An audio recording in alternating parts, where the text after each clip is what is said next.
everybody. I have been super excited about today's, is it a webinar or is it a conversation? It's a mixture of both. It's a bit of a workshop.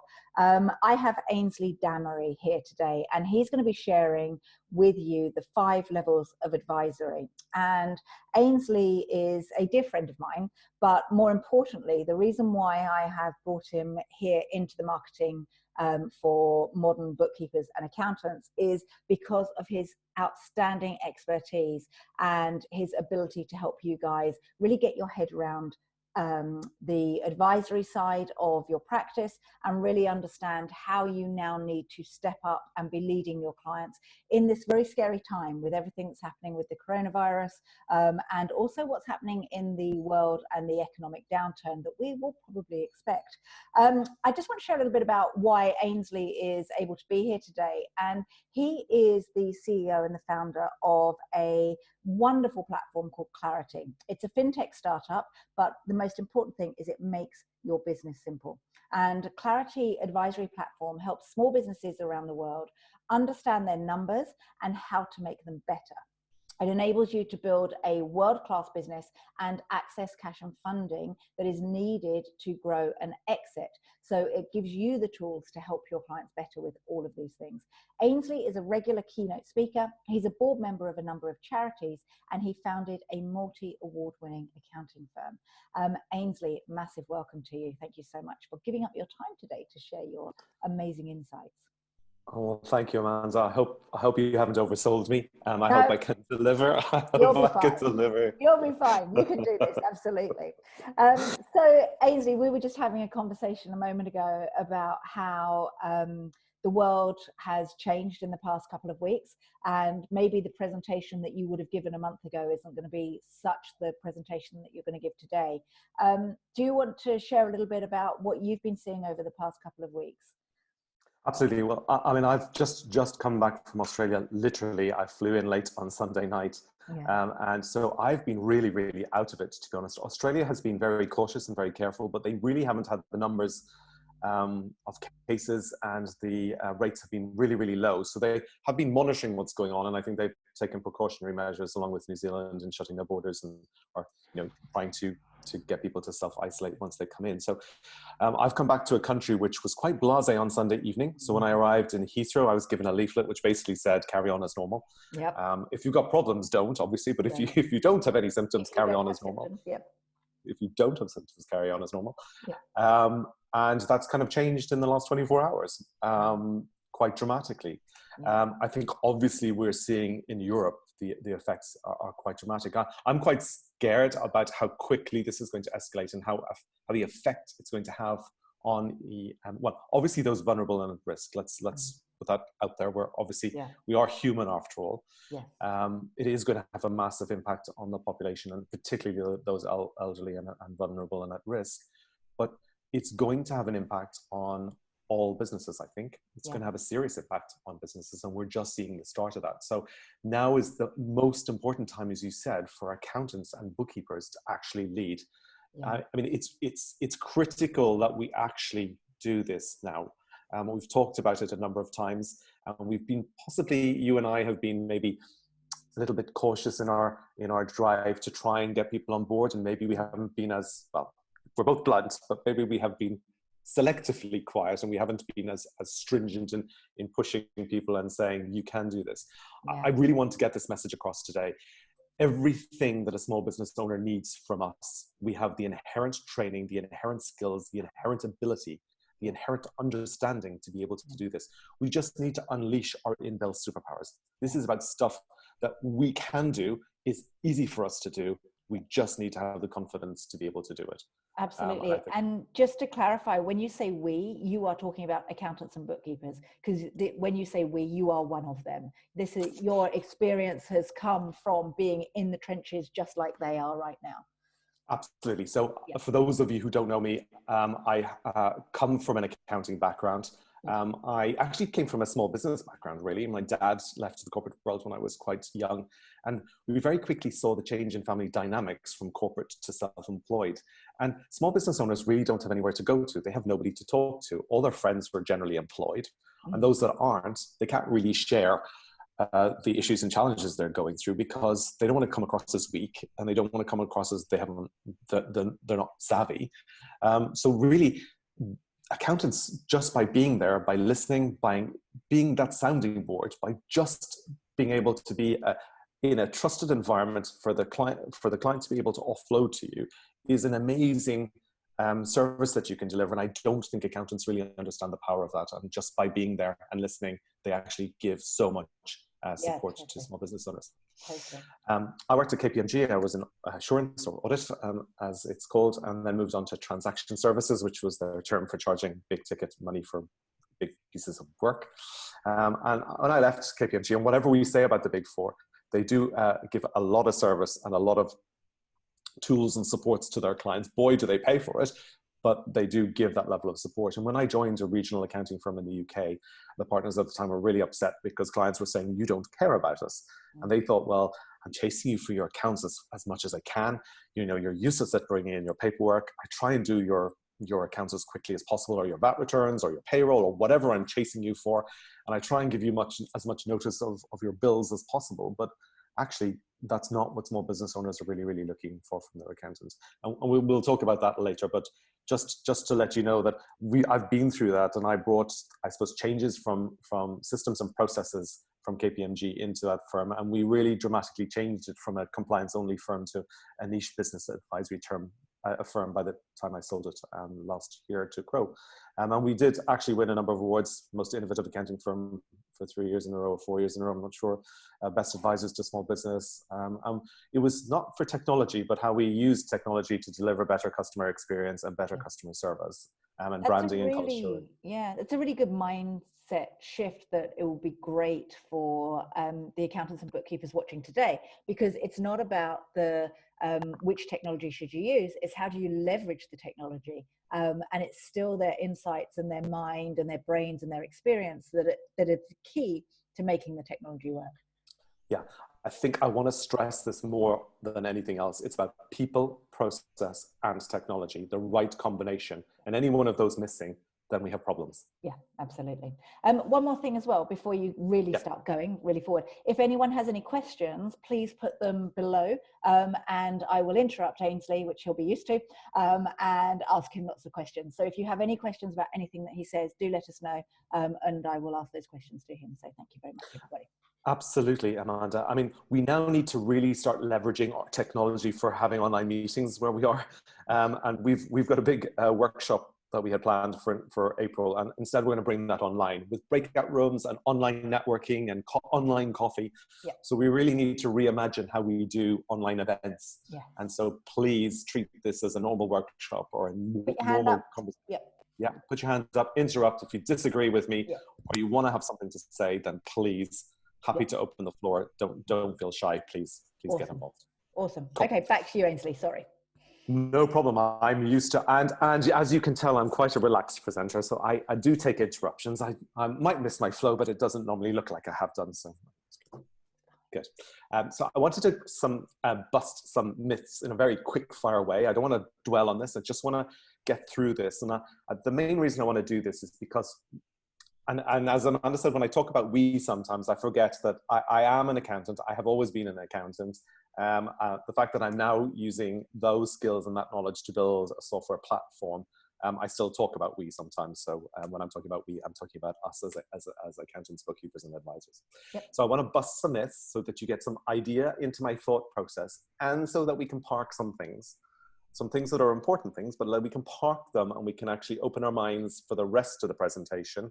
And so we can think about how we can use that best in our practice and in our accounting firm or bookkeeping firm. So we've got open ears, we've got open minds for this, and that we're ready to actually implement and, awesome. and to deliver. We're going to briefly talk about what small business owners are really looking for from us. I want to talk about what the heck is business advisory, because this term has just been bandied around so much. I want to break this down and show you exactly what business advisory is, what it means to small businesses. And Amanda, we've spoken about this so many times, but for you coming from the small business perspective. So I think we're going to give some really interesting dynamic to people today. Mm-hmm. And then I'm going to want to hopefully give you something that you can walk away with, that you can implement in your firm and actually make a difference today. Brilliant. Good. Thank you. So the first myth is that compliance is dead. We've been told this for 15 plus years. I was saying this in Australia, and they were saying this is 25, 30 years they've been told compliance is dead. We know this isn't the case. MTD is coming in. It's going to mean even more compliance going forward for us. So we know compliance isn't dead, but we also know that we're not really going to earn the profits that we deserve by focusing on compliance services. And so that for most accounting firms, it's going to be how we combine compliance and advisory. Now, when I say for most, some firms will be able to create a sausage machine. They will be able to create scale and absolutely mishmash out compliance and get some decent returns from it. But for the vast majority of us, we are not going to earn the profits we deserve. Our firms are not going to be as successful as they should be, and we're not going to be able to employ the team members that we really should have in our firm because we're not generating those profits. We need added value services. We need to start understanding how we can do that and how we can do that in an effective way for both us and for our clients. Because it's all about serving. If we can serve our clients and do great work by our clients, then we can do great things for ourselves too. Yeah, totally, totally. The next myth is that technology is a silver bullet. So how many of us have gone to conferences and events and signed up for subscriptions for tech that we just don't use? It's crazy. Technology is not the panacea. As we discussed, it's an enabler. It is just the enabler. We really, really need to understand the problems and issues that we're facing in our accounting firm. And when we've got problems and problems in systems and processes, we need to understand what technology we can bring to help solve the problems that we're actually suffering.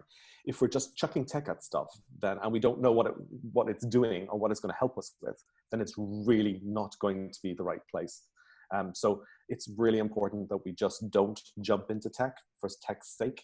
And it's always, as I said, about the right combination of people, process, and technology. Any one of those missing, then we're going to cause problems. Yeah. So, how do, because some of the people that are watching today are in startups, some have had an established firm and have turnover of millions and millions. How do you decide which tech to go with, and what comes first? So I know you said it's the right proportion of people, process, and technology. Which one comes first? that's a tricky one. Sorry. It is about understanding and speaking to others that we know and trust. Yeah. So this is about collaboration. And in our firm, we were members of a lot of focus groups, a lot of mastermind groups, a lot of networking groups inside and outside the profession. And in fact, we learned almost more outside the profession than we did from inside that we could bring back in. So it is about talking to others and understanding what others are using and how they're using it and what success they're achieving and why they're achieving success. Yeah. It is a gradual, continuous improvement process. We can't get this right from day one. This is the thing about accountants. We've got to be perfect in that we've got to know the journal entries. We've got to know the right treatment from a legislative perspective, from a Companies Act perspective, and from a tax perspective. We need to get it right. When we go into other spheres, sometimes that perfection leads us and trips us up, because sometimes good enough is good enough. And sometimes being perfect costs too much and takes too long, and so we don't actually implement. So this is about us trying something and about continuously improving that process. So it is. I was going to say, with everything that's happening at the moment, where certain technology might have been really important to the accountant 4 weeks ago, actually there's other technology that's more important, like online booking for meetings, like being able to use Zoom. The technology that they're going to have to think about implementing, it might be a really quick pivot. Another prime example where clarity might have been something that they would have thought about doing in a year's time. Now they need to offer advisory, so they need it quick. Something like that. You know, it's they've got to make much quicker decisions than maybe they thought that they would have to. Absolutely. Yeah. Completely agree. Great. The next myth is that clients buy our services and technology. Clients don't care what technology we use. Clients generally don't care about whether we're offering them gold, platinum, silver, whatever. They're looking for outcomes. They're looking for insights. Generally, probably they're looking for, in the past, and this is before this little week, they've been looking for more profits, paying less tax, better access to cash and funding, and probably a higher exit value.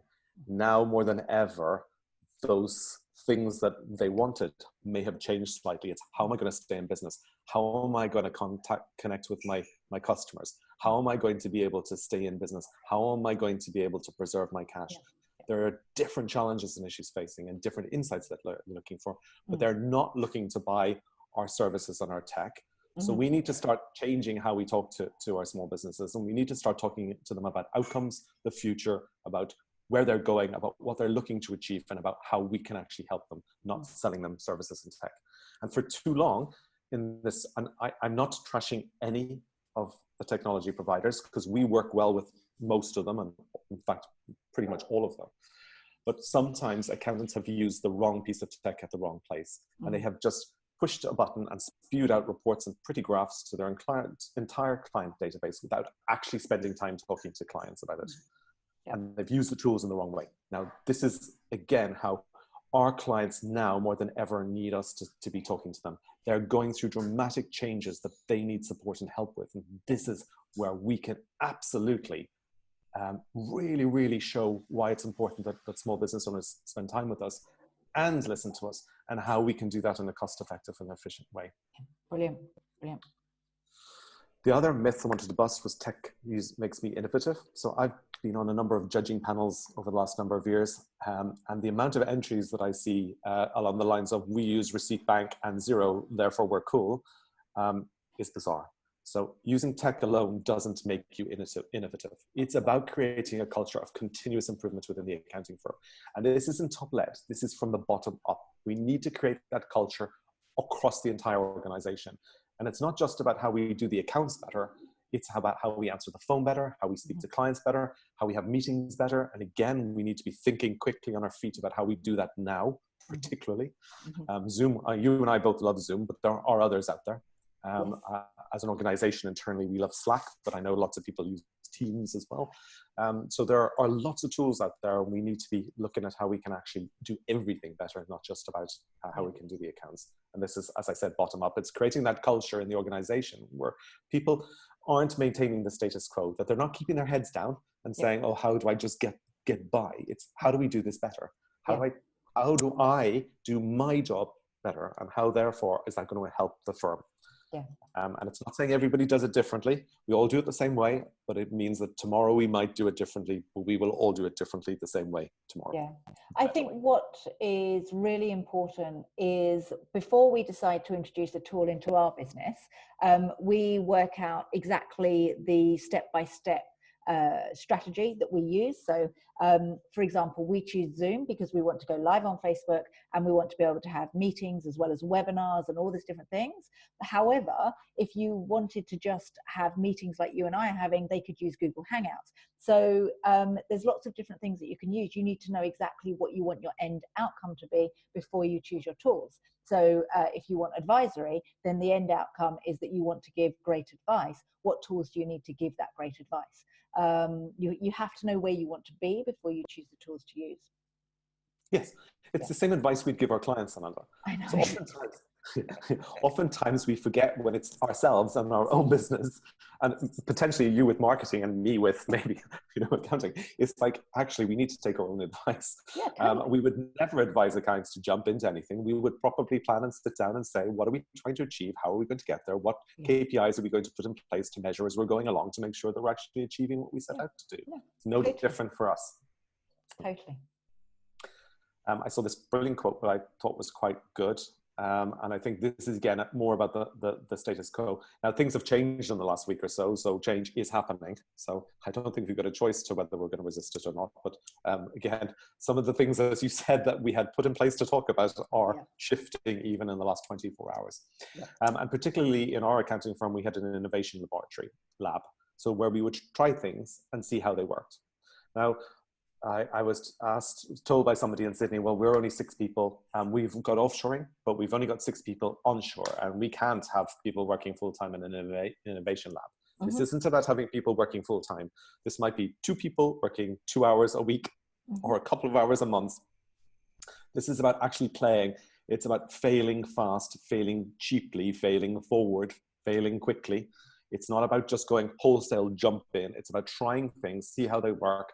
And if they're good, let's see how we can double down on that. If they're not working, how can we pivot and how can we change and how can we make it work? Absolutely. So this is about us having a play within our accounting firm. Try lots of stuff and fail fast.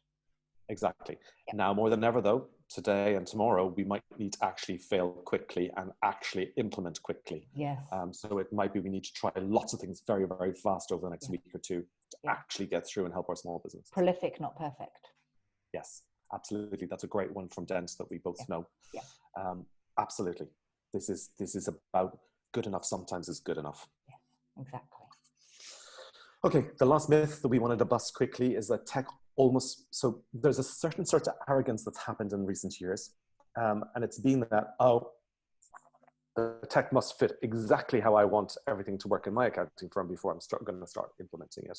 And again, we're seeing that quickly in the last 24 hours, how we might need to introduce tech that previously we hadn't thought about because it's needed instantly to help our end customers, our end clients, and actually deliver that service. So there's a big toss-up about how do I know that the tech's right and my systems and processes are rubbish, or my systems and processes are right and the tech's rubbish. Well, again, this is about learning from others. This is about collaborating. This is about actually understanding what's happening and making changes to your systems and processes or to the appropriate tech. And again, we can't hammer home how important that's been in the last that change in the last 24 hours. But we've actually got to take quick decisions now to be able to get through to our clients, and all of them in the most effective way possible. Yeah, totally. So what are small business owners looking for from us? Well, this hasn't changed. And as we will see, accounts and tax returns don't make this list. Now, I was challenged in Auckland particularly about the validity of the survey, how many people were surveyed, what questions were asked, what were the options, blah, blah, blah, blah. Let's not get into that here. Let's just take the high points from this survey, and that clients are looking for more from us and want to pay less, in effect. Totally. They want us to be there for them. They want us to listen. They want us to know them and their industry. They want us to speak to them in plain English as non-accountants, and they want it done cost effectively. Now, these numbers here are high. So this isn't 10 or 20% of our client base. This is the vast majority of our clients want us to do all 5 of these things. And to do all 5 for all of our clients we're going to need some help. Yes. We can't do this on our own. And we can't do this by throwing more resources, team resources at this. That will affect the cost equation, and we know that. This is about how we can leverage technology, as you've said, and leverage it to actually be more effective. Now, our clients didn't go into business to do accounting, so they don't understand the heck why we did. Yeah. So I totally get that. Yeah, far better that we be known for somebody who's proactively trying to help our clients with things that are really, really important to them, rather than doing stuff that they don't really care about and could easily get rid of. I always remember the story about my grandfather. I was, 4, 5, 6, 7, all the way up to about the age of 12. And my grandfather had an IFA that he would go and see every single month. That was his confidant. And we would go along and we'd meet him face to face. Digital wasn't around then. Meet him face to face, and I would sit there and they would give me this really sticky jelly, and I'd have like a jelly and I'd eat that whilst grandfather would go and have his meeting. And if he had any questions about anything, so he used to be an editor and he was self-employed as well as worked for the Daily Mail, and Daily Sketch it was actually. And when he used to go and have these meetings, he would come out feeling completely relieved because he'd be able to speak to them, ask them lots of questions. It wasn't just about finances. If he ever had any questions, he'd go and ask his IFA. And whilst the rest of the family didn't necessarily love the IFA, he was the one that grandfather turned to for everything. And what accountants don't realize is everybody wants that one person that they can turn to get the answers from. And if accountants don't do it, then who are we going to turn to? We're going to pay a business coach. We're going to pay a financial advisor. We're going to go to somebody else. And the accountant is the most qualified out of everybody and has the best insights. So being a trusted advisor isn't should you do it, it's you have to do it. Otherwise someone else is going to do it and they're not going to do it as well. Yes. And being a trusted advisor is just being an intelligent friend. That's the bottom line. don't let's get het up on all these terms that are being bandied around. It's about being an intelligent friend, and it's about being there. I would though mention, Amanda, sometimes what freaks people out about delivering business advisory is that they don't know all the answers. It isn't about knowing all the answers. We can't know all the answers. This is about asking the right questions. Often in business, we don't know if something's going to be right or wrong until we try it. We don't go all in, clearly, but we do A/B testing like marketing. And we say, does this work? If it's working, let's double down on it. If it's not, again, how can we change it to make it work? So we need to, the clients know probably more about their business than we could ever expect to know or hope to know. We can give them our knowledge and experience from other businesses, but ultimately it's about asking them the questions and finding out how they, and just listening to them, and they will know the answers, or they will know how to proceed. It's about us giving them the confidence and help them with the planning to be able to make the decisions, and knowing that if it fails, how it's failing and why it's failing and how to change it and make it better. Yeah, absolutely. Now, we would have talked last week about the major challenges facing small business. Obviously, that's completely changed. There will still be issues with cash. Let's not be clear. There will still be issues with not knowing their numbers, and still issues with not planning their business properly and spending more time planning their holiday. But now those issues are probably slightly to the back. So we now need to be asking our clients, what issues are you suffering? What's scaring you? What's keeping you up at night? What do you need help with? How can we help you? Yeah. And even something that isn't so much about the head, but more about the heart is how do you feel? Like even that question, how are you feeling right now? Nobody's asking anyone that. Everybody's just sitting there worried about themselves. And actually all people want is someone to go, are you okay? How are you feeling? Yeah, absolutely. What can we do to help you? Exactly. We're here to listen. And one thing I've challenged all my clients to do this week is to pick up the phone, speak to every single one of their clients and say, we're here, ask. That's best thing. Absolutely. Yeah, completely agree. So what the heck is business advisory? So again, what I want to get clear here, and what's important that I want a message that gets out here, is that business advisory is something that everybody in the accounting firm can deliver. This isn't about being a Baines consultant. This isn't being about a management guru. This is about actually helping small business owners with what they really, really need from us. So I want to get this across, that we have all the inherent training ability skills to be able to deliver all the things that they're looking for. And trust me, that's absolutely 100% true. Most of our team can get involved in most areas of business advisory. And it's about making sure that they all do, because we need to spread the load. And again, going forward, we're going to need to be doing more work with our clients in this space. So we're going to need to spread the load, because we ain't going to get more people quickly. So we certainly need to spread this load across the entire team. And I hopefully will give you a framework that will show you how you can get everybody involved within the accounting firm, giving advice to all of your clients. So let's get stuck in, Amanda. Yeah, definitely. Let's hit level 1, which is, I haven't numbered these. Somebody criticized me for not numbering them. They're only 5, so I think we can cope with 5 without numbers. I'll hold my finger up and go, we're on number 1 now. Okay. Cool. So the very first step is awareness. So where your clients are now, where they want to get to, and what the gap is. So it's very, very simple. This is something that everybody in the accounting firm can do. This is not manager partner reliant. It's starting the conversation. It's about looking at the internal issues and the external issues. And it's about looking at both for our accounting firm and also for our clients. So what we're saying to people, and this is very simple strategic planning in its very basic form. Where are you now? Where do you want to get to? What's the gap? And how do we close it? Sat nav for your business. It's giving direction. It's the foundation for everything that we want to do with a client going forward. And it's easy for everybody to get involved. It's the first step when it comes to clarity. And everybody needs clarity. You know, that's what I always say. And your business is very aptly named because of that. But when someone feels clear, they don't have fear. Okay. And when I like that. Yes. When they don't have fear, then they can make the right decisions and move forward and get themselves out of situations. So, yeah. So in 3 weeks ago, we would have maybe looked more strategically at where you are now, where you want to get to, and what the gap is. Now it might be quite short term.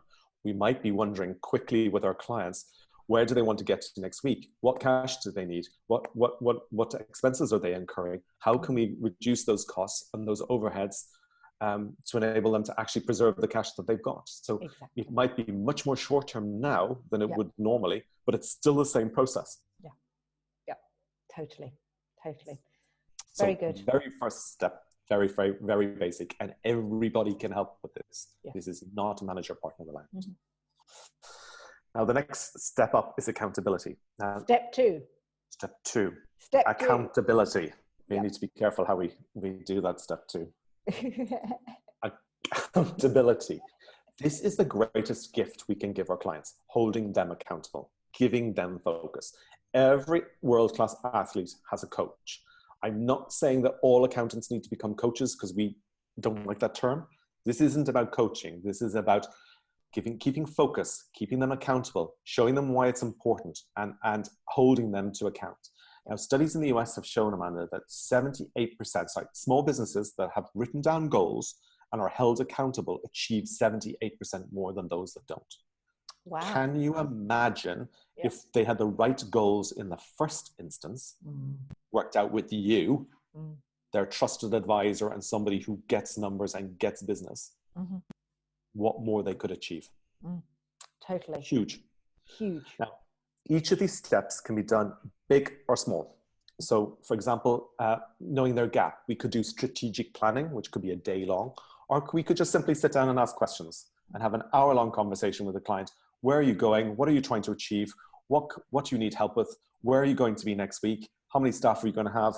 What costs are going out? It can be basic or it can be in-depth. It's basically delivering something that's appropriate to the size of the client and their ability to actually pay for the service. And it's the same with accountability. We can have monthly check-in calls on Zoom. We can have quarterly board meetings. We can call it anything, CFO, VCFO, whatever you want to call it. And you can do it light touch or you can do it heavy. This isn't necessarily about going full scale into financial modeling, strategic planning, management consulting. This is actually about saying, what does the small business owner really need from us? And what can they afford to pay for? And how can we deliver it to them in a cost-effective way? So accountability, it's collaborating with your clients. We know what we're all like. If we're not held accountable, we'll go off and we'll get dazzled by the next problem that comes in the door, and we'll spend time on that. And sometimes we need somebody with external perspective.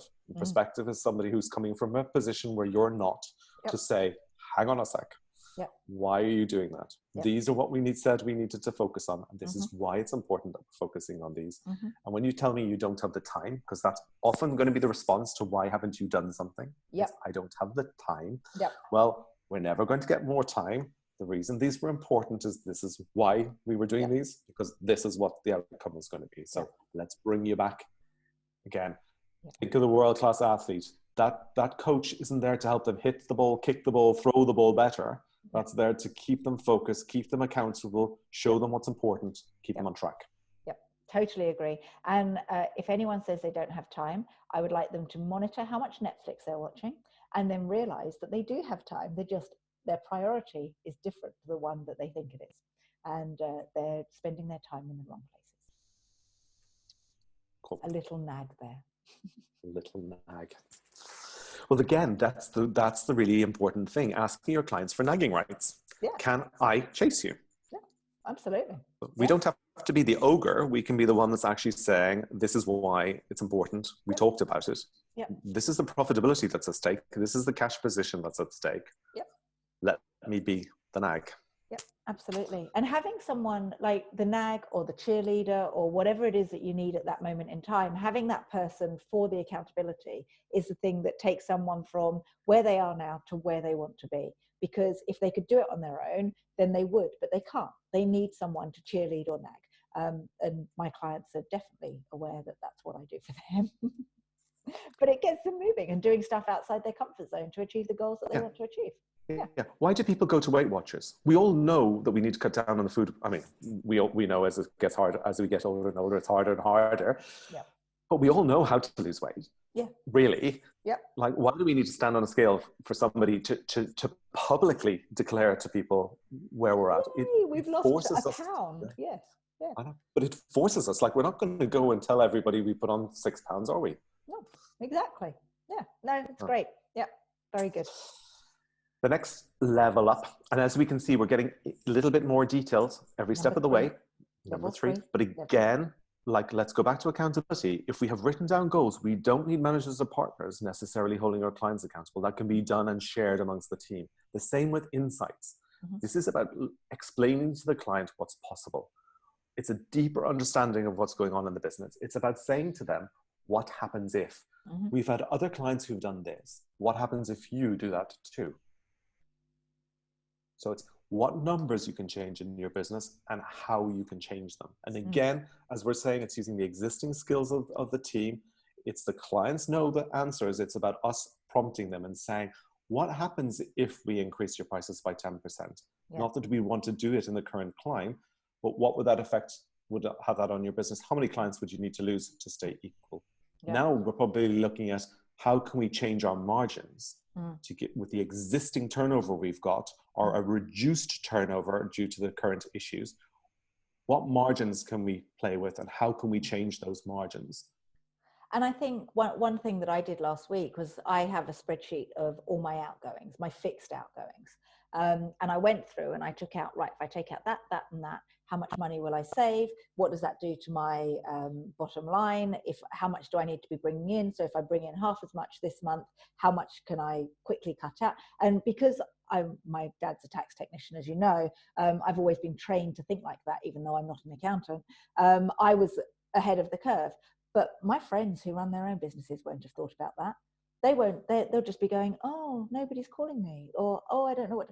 They haven't looked at the bit behind the business, and that's exactly what is needed. That's the important bit. You do that before you then decide: are you going to double down on marketing, or are you going to cut costs? Are you going to do this, or are you going to do that? You need the insights, and you need the accountant to help you see those insights. Absolutely. You're completely the exception for small businesses here. Totally. Let's be blunt. Yeah, totally.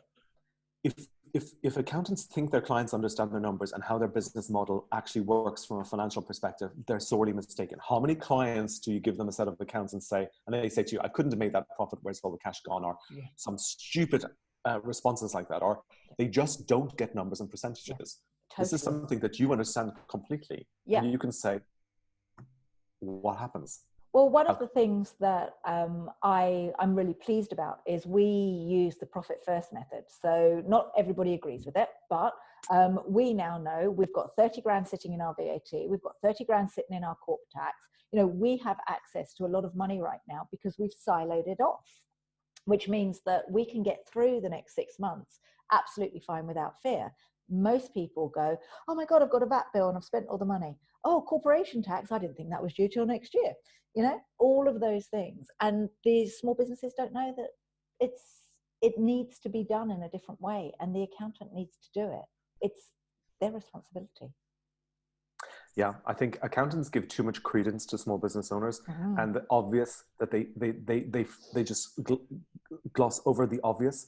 We need to, and I've spoken to so many small business owners who didn't know about their overdrawn director's current account, and it had been explained to them by their accountant, but they just didn't get it. Yeah. We need to talk in baby terms. We need to talk in simple language. We need to talk in ways and make sure they get it and walk them through it so that they fully understand it. When they nod at us, we need to say, do you fully understand that? Are you nodding because you just want to get out the door?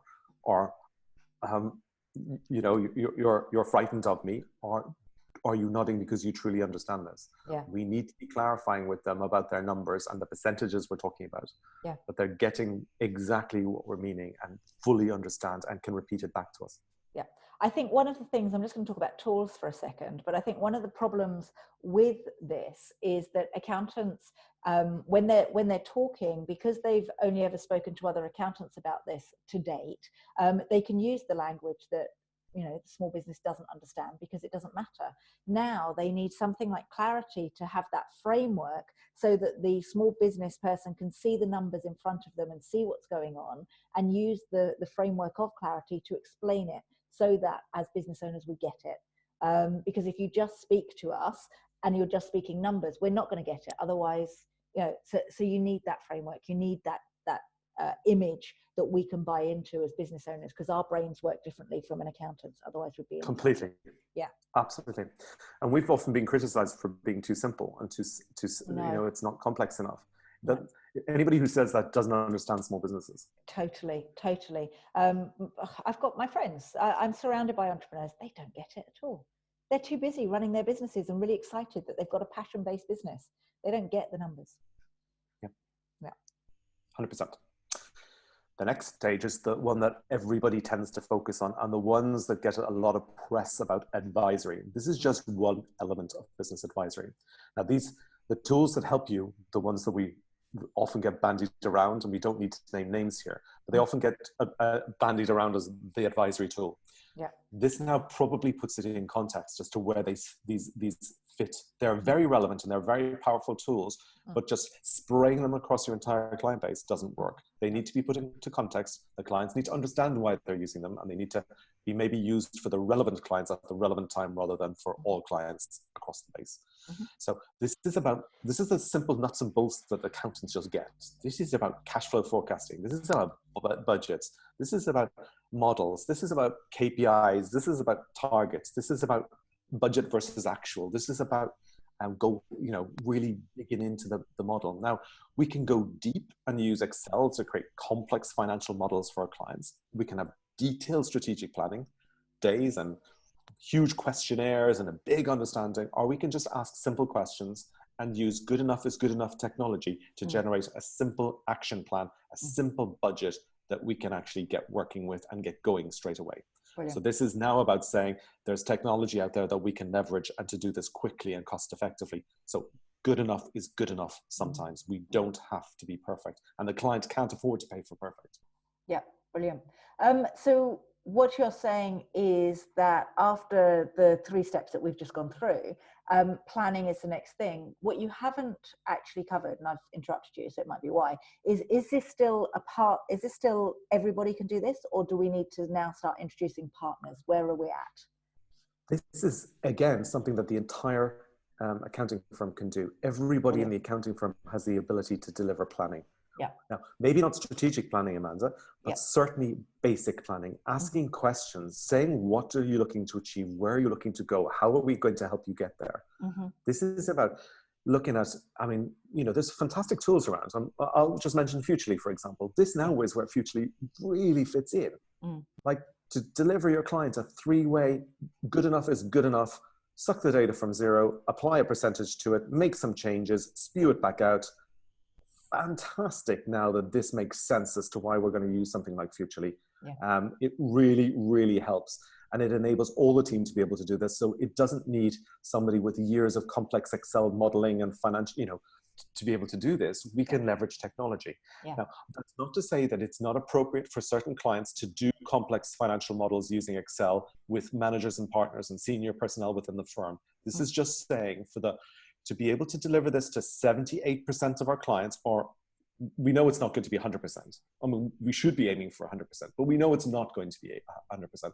But looking at those numbers of small businesses that are looking for help, 78% was about the highest one. So to be able to do this for 78% of our clients means that we can't rely on just senior managers and partners to do this. We need the entire team involved. And the only way we're going to enable that to happen is by leveraging technology.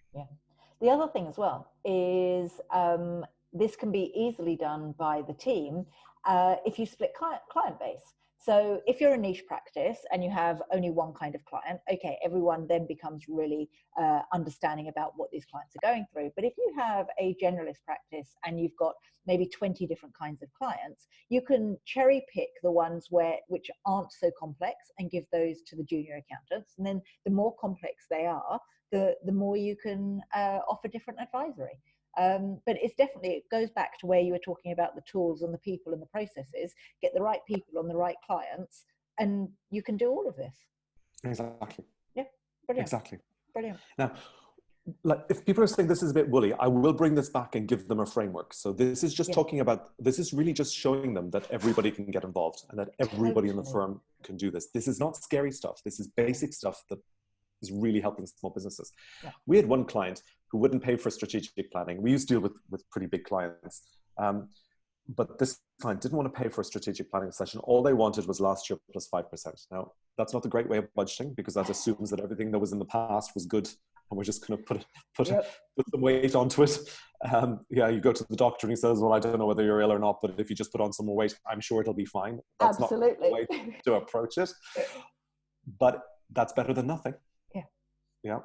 And just by doing that, and they measured, and they didn't want to be held accountable. They did their own accountability, measuring budget versus actual every month. They doubled their profits from 90,000 to 200,000 in a year. And that was without any significant clients, new clients, any significant changes to the business. That was just pure focus every month and saying, this is what we said we were going to do. This is what we've done.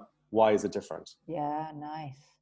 And would you say that when it comes to this and offering advisory, that it's weekly, it's monthly advisory, it's quarterly? How often should accountants be in contact? I think it depends on the size of the client. Okay. I think for certain clients, it might be twice a year or 3 times a year. Certainly quarterly works with the vast majority of clients, and that would probably be around the VAT returns, so that we would be doing probably quarterly reporting, and that gives us an easier ability to do management reporting, how important that is, and I'll come on to why that's important. And for some, it'll be monthly. Okay. But it could be different types of meetings at different stages. So it could be a monthly check-in and a quarterly full meeting. And it can be done online now. You don't have to go, oh, it's going to take an hour and a half to get there, or they're going to come in. It could be a 20-minute quick checkup on Zoom. Well, I would, for the smaller clients, I would certainly advocate using online for this. This is not about, so to deliver it cost effectively, again, let's bring that cost effective back to play, because too many accountants are afraid to deliver business advisory because they think their clients won't pay them. And as you said, they're prepared to pay coaches, they're prepared to pay entrepreneurs networks, they're prepared to pay other people for that. Why can't they pay their accountants who can best help them do that? Totally. Accountants need to understand that they don't want to pay for accounts and tax returns, but they do want to pay for help. Exactly. So don't be frightened by those that are screaming at you for paying £1,000 for their accounts and tax returns. They'll probably pay you 1,500 or 2,000 or 5,000 for business advisory and support. Totally. And we're talking, just so that people understand, I pay £2,000 a month for business coaching. Okay. Why are accountants not looking at the income and outgoing of the businesses and seeing if their clients are paying that kind of money for business coaching? Why are accountants not then questioning, why are you spending this money on business coaching? What are you getting from it? You need our insights. They have really good insights to what's happening in their clients' businesses. And if they can see a line that says business coaching and someone's paying, then they're open-minded to getting that help. They're low-hanging fruit to reach out and get help from. And there are so many tools out there to be able to help. We don't have to reinvent processes here. We've got so many tools that we can get access to be able to deliver this type of support and advisory that we're talking about. We don't have to reinvent the wheel. No, don't feel you have to start this from scratch. There's so many ways that you can. Don't be scared. Don't be scared, because actually, once you've done it once or twice using a tool, you'll be like, oh, this is okay. And then you'll want more of it. So just got to take that first step. Try it on yourself first. Exactly. And if it works for you, and then you've got experience and ability to be able to talk about it. The final cherry on top, which is probably the one that everybody thinks about when they go into business advisory, is, oh, I can't do it because that's what business advisory is. That's the cherry on top. It might be that most accounting firms decide not to go to this level. It might be that they agree to partner with somebody else who's going to take it onto that next level. Or this is probably the area in the firm where maybe the acumen and experience, the gray hair comes into play, where we possibly need somebody with more gravitas to be able to talk to small business owners. But not necessarily, Amanda, but probably we're going to look at the more senior team to get involved in this. And this is about helping the clients implement. This is about actually working with them and helping them on a much, much deeper level at getting involved in the business and actually helping them with the implementation. It's not about letting them do it for themselves. It's about us, it's about us actually getting stuck in and helping make change happen and driving change. And so this is quite a more in-depth area in business. And again, as I said, it means it's not right for every accounting firm. Maybe they want to partner with somebody. Now, when I was in Australia, I was told to share a story that somebody knew about my accounting firm. And potentially we had gone and created a monster. We had gone too deep into business advisory. And maybe we had created a rod for our own back. Clients, the expectations were really, really high. And so the team were constantly under pressure to deliver and deliver and deliver. Sometimes it's a happy medium. And remember when we said it's compliance and advisory, combining them both together, maybe it's not going too heavy one side or the other. Maybe it's about actually having a really scalable, sustainable solution.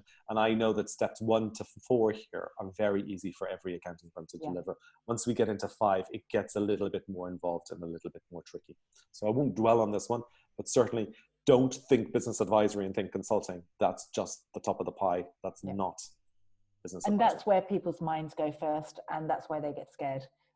Especially those who are leaving practice and setting up on their own, or leaving industry and setting up on their own, and they're like, oh my gosh, I need to be a consultant. No, the journey, they can go on a journey as well, and offer the 4 levels that you've already gone through to start with and build up to consulting when they're ready. It's a journey. We can't know everything immediately, although we want to. We have to get there through trial and error. Absolutely. I mean, all these overnight success, when they say it takes 29 years to become an overnight success, that's the reality. Oh, totally. And there's no, you have to have the pain and the learnings. You can't be a success until you've failed. I really believe that. And it's either failure in your personal life that drives you to have success, or failure in your business life that drives you to have success. There's always some kind of adversity that we have to get over to really thrive. As an accounting firm, Amanda, we tried so much. Not all of it worked, and that was okay. Yeah. Totally. Awesome. Excellent. So those are the 5 levels. 5 levels. Starting with awareness. Everybody can do it. Helping your clients understand where they want to get to, where they are now, what the gap is. Very simple strategic planning in its very basic form. Accountability. We know the importance of accountability. You just being there, nagging your clients, helping them keep focus is just an amazing service that you can deliver and really drives results. That's where the key step change comes. Too often we sit down with our clients, we agree an action plan, they go off, and we're too afraid to say to them, why haven't you done that? Holding them accountable will drive results. Then the next step is actually working with them on insights, why others are achieving success, starting to get into the planning phase, starting to play with sensitivity analysis, asking what if questions, and getting the client thinking differently. Then getting into the planning phase, and that's where we can, again, go light or go deep. We can create simple plans, simple budgets, or basic, or detailed action plans and detailed financial models. It's not about always going the expensive route. This is about delivering what small business owners really need from us. It's solution selling. I think selling becomes a dirty word in accounting. And this is about upserving our clients, giving them what they actually need rather than upselling or cross-selling. This is about delivering more that they actually need, creating that value for them. Yeah, absolutely. So some examples. Okay, see, that's great. That's all, we get that. We can all do it. We've talked roughly what that could be. Well, at Clarity, we've actually, it's not, as again, we know it's not just tech. Tech is on its own isn't the way to go. It's about systems and processes, and it's about people. Well, you've got the people, we've created the systems and processes from our knowledge to go with the tech. And we've actually broken down the 5 levels and shown our members what they could do at each level. Now, this is a guide. It's not prescriptive. It's purely illustrative. So the types of things and the types of fees that could be charged at various levels. So as you can see from awareness, it's about maybe looking at their sensitivity, their numbers. And this isn't a sales pitch for Clarity, by the way. This is just basically saying you can use Excel. You can use the back of a fag packet. It doesn't necessarily have to be Clarity. Yep.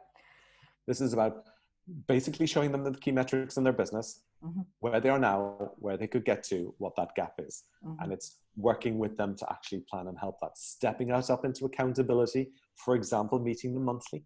Mm-hmm. It might be on Zoom, it might be face-to-face, it might be quarterly. It Mm-hmm. depends on the client, and it depends on their ability to actually to work with us. But as you said, you know, how much are you paying? It's probably unfair to ask, but what proportion is your accounting fee to your coaching and advisory fee, roughly? It's probably an unfair question to ask. My coaching, I pay 2 for. Yeah. For the accountant, we probably pay about £300 a month for. There we go. So thanks, Amanda. I'm sorry for putting you on the spot. That's okay. That's absolutely fine. That's the norm. Yeah. And it doesn't have to be on coaching. top of that, we pay the bookkeeper as well, and she's £300 a month, so that adds up to about 600. Yeah. Yeah. So if people are looking at why is a small business owner going to pay me, and let's be blunt here, our members are selling the 257 and the 457 packages as the most popular packages to the small business owners, because they're seeing the value of working with an accountant and why it's important now that I spend time with you as a small business owner. Why it's vital that I actually work with you, because now I get why you need to do these things and why you need to charge me.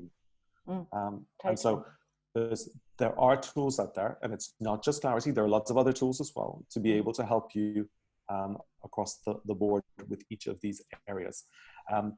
Now, again, there's various tech that can help you at various elements as well. And again, it's about actually leveraging the right tech at the right time. And hopefully now you can see it's not just about spraying a one-size-fits-all approach across all our clients. It's about actually sitting down and understanding their problems, their issues, their challenges, working through with them and actually saying, what do you need from us and how can we help you? Totally. And it's even looking at these prices, when I think about what we pay our accountant, we probably don't even get this. Okay. So having this at this price, it's not expensive. Like the amount that you've suggested, there are businesses out there that will climb over you to pay you this money because you're not asking the earth, yet you're providing a superb service for what you're charging. Yeah, it's great. And clearly this is about getting the team involved. This isn't a partner spending an hour a month at £257, by the way. This is about getting the team involved. If a partner's doing it, it might be $457 for that insights package. This is not about saying, this is about the quality. The quality of the conversations will be better with the better quality team. There's no doubt about that. And I'm not saying that from an instant. I'm just saying if we want to get all our clients involved in what they really, really need from us, we need to get the entire team involved. And this is about frontline team costs here and leveraging technology. When we're creating a business model and a cash flow forecast, this is not using, bespoke to do that. That this is actually working with good enough is good enough to get by. Great, brilliant. When you work with the clients and they start seeing the results from you, then perhaps they can say, actually, this is now why I need to spend more with you because I'm now getting results from you really, really quickly. Brilliant. So what does this mean from your accounting firm? Well, this is a framework that we used to use at Taya Valley Tomlin, or it's similar actually. It's been adapted from that Taya Valley Tomlin framework. And it's a very basic framework to walk a prospect or a client through. Now, nobody that I spoke to, Amanda, ever in accounting said to me, this is not for us, we just want accountants and tax returns. This is actually spoke to them in what they were looking for and expected from an accountant. It was sitting down with them and understanding them and their needs. And again, you can go light or you can go heavy here. This could be an hour's conversation about where do you want to get to? How many teams do you want to have? What holidays do you want? What cars do you want to drive? What house do you want to have? Where do you want to send your kids to school? What do you want from your business? I mean, it could be simple as that to what keeps you up at night, what challenges you're facing. If money were unlimited, what would you spend it on in your business? What are your competitors doing that you're not? I really want to point out here, though, that most accountants don't ask these questions. So any accountant that does start asking these questions will already lift themselves above the parapet to actually go, look, we are vital, we provide value. Having spoken to thousands of accountants, just like nobody asks these questions, Ainsley. No. Nobody does. So if you can be the accountant that does, you will stand out, especially in the times that's going on now. You need to stand out. Exactly. More so than ever. Okay. All right. So what I have got here is a lot of really great insights that have enabled me to understand advisory. I think it's been really beautifully put. My biggest takeaways are very much around the fact that advisory isn't consulting. It is a mixture of 5 different levels. I would also love for you guys, if you are, we have lots of people live actually, if you could let me know what your biggest takeaway is from the webinar that we've done so far, that would be great. So just put takeaway and then let me know what your biggest takeaway is from what Ainsley has been going through. Yep. Sorry, Amanda, I wasn't rushing you off. I was just saying the clock was going in the background. I know, so which is why, yeah, that's absolutely fine. That's why I started doing the talking. But I just want to share something that Mike said, actually. Mike is one of my clients, absolutely amazing guy with offering advisory, and he does the very insightful advisory, so the high-level consulting thing. And he's put, great tip on getting permission from the client to nag, hold them accountable, which leads to change in their mindset. So even those who I have a huge amount of respect for offering advisory, there are a few things that you can do just to tweak what you're doing to put you in control, the accountant in control, and being able to lead. So yeah, that's great. Thanks, Mike, for that feedback. That's super cool. And let me know your takeaways, guys. Comment in the box underneath this video what it is that you're getting from the excellent training that Ainsley's sharing with us today. Ainsley, back to you, darling. Yeah, absolutely. So I just wanted to kind of reiterate here that, so this is kind of the life cycle of a client. And again, this is how they think about their business. So they need you to understand them. They need you to work and help them plan for the future. They expect you to do that. And maybe we don't do it as accountants, but we need to start doing it. And again, more important than ever. Improving and installing their management reporting to support their growth is something that's eminently possible for all accountants. This is where we really come into our own. But maybe we over-focus on that rather than it being just part of the entire process. But again, something that we can easily deliver.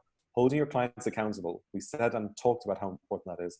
And whether that's CFO services, whether it's just board meetings, whether it's monthly check-ins or quarterly check-ins, again, can be done heavy or light.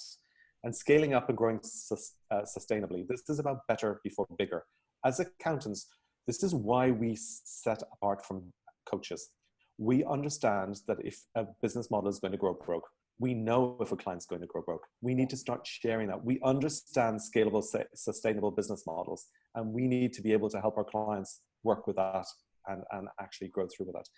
And having come from a big firm where we're given all our systems and processes generally, to working on our own where we needed to go externally, if you're looking for getting more heavily involved in helping your clients grow and scale up, there's a beautiful book called Scaling Up by Vern Harnish.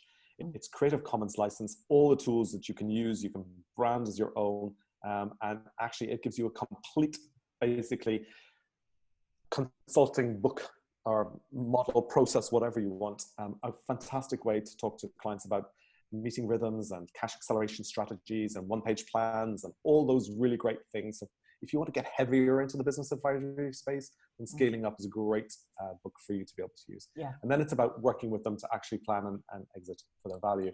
And again, like at Clarity, we have broken this down for our members into every single level and shown them what they can do at each level. And again, they can go light or they can go deep. This isn't about always being the most expensive. This is about looking at quick hacks to be able to help our clients at each of these areas and ways that are able to really deliver. Now, this is an hour's presentation on its own.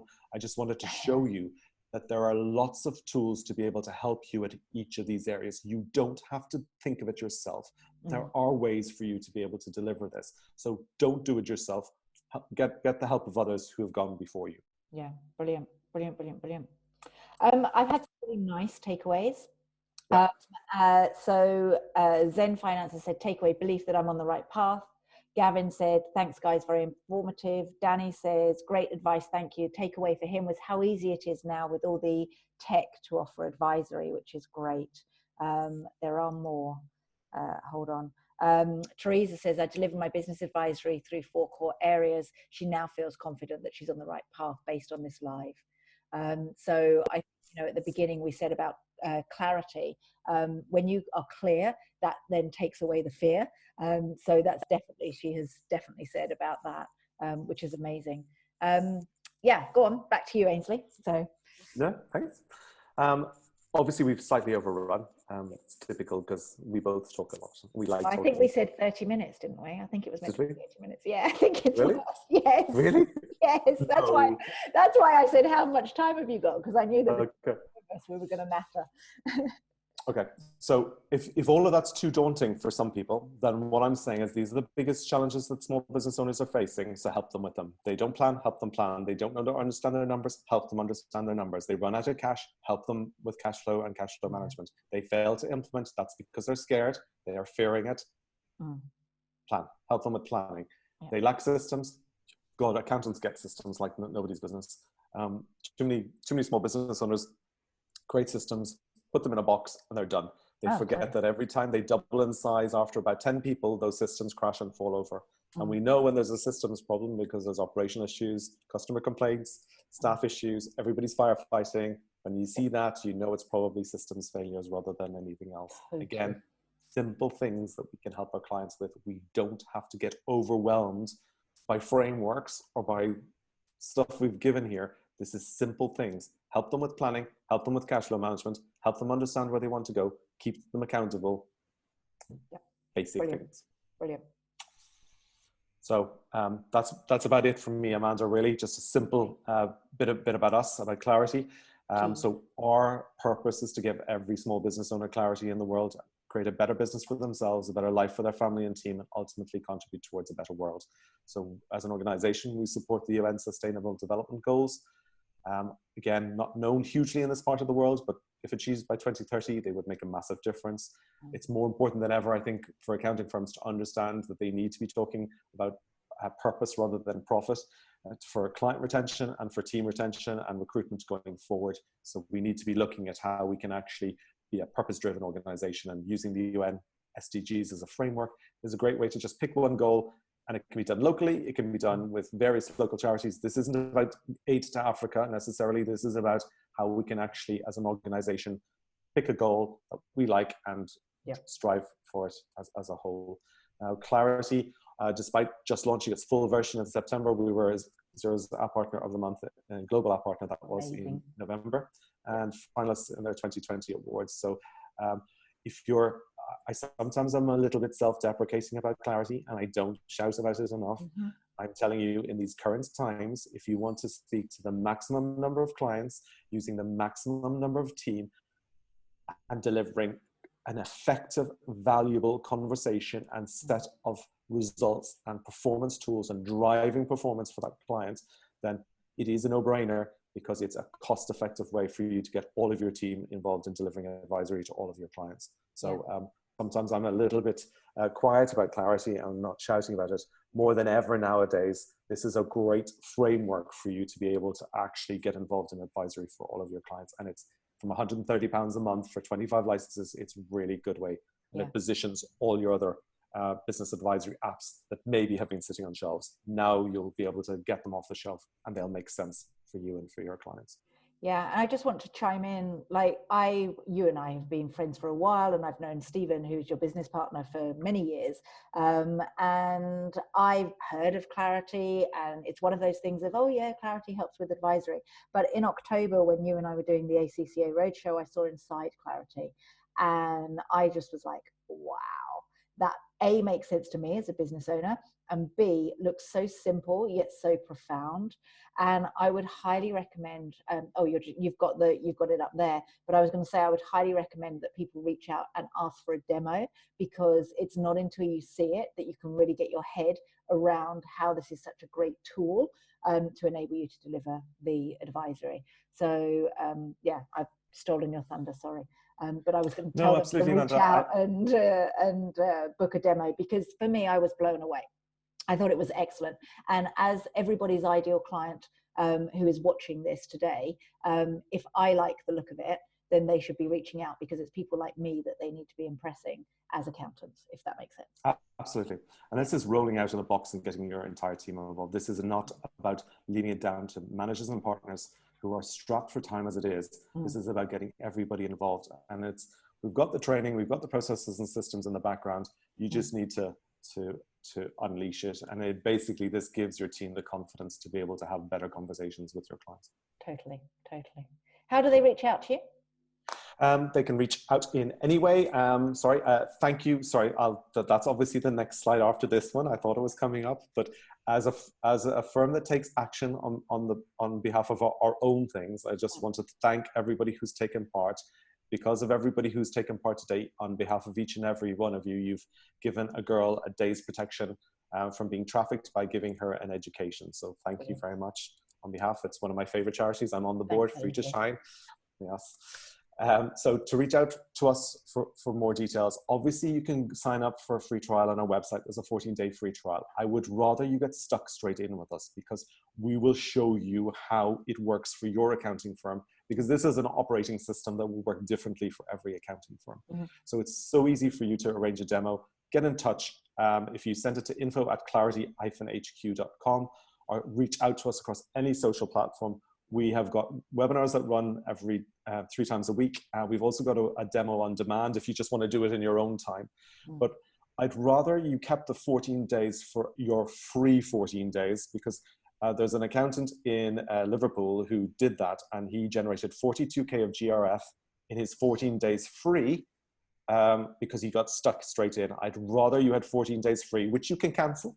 So you can effectively treat it as a free trial, but too many people sign up and say, right, 14-day free trial, and then they've got 14 days to play with it, and they don't play with it. So use your 14 days as free, get in touch with us in advance. We'll show you how to get 10 clients on, how to have a conversation with at least 5 of them, and how to make one sale so that you're making money straight off the back.